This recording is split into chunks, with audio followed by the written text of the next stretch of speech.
Lepo pozdravljeni, moje ime je Saša Hribar in sem vodnik agencije Oskar.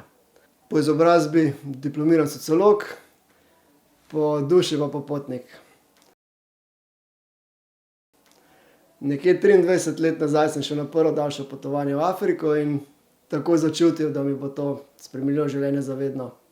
In mi ga je. Potovanja so postajala skozi daljša, tudi po eno leto.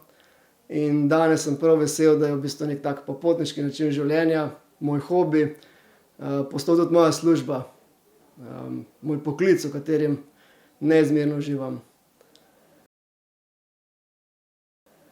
Potovanja me vedno napolnijo z neko energijo, rad raziskujem vedno nove dežele, spoznavam nove ljudi in upam, da bo tako ostalo še dolgo časa. In tudi v tem vidim nekje svoje poslanstvo pri agenciji Oskar, da vse to znanje, izkušnje, delim z vami. Svet je lep, nikoli ga ne nehamo raziskovati skupaj. Se vidimo.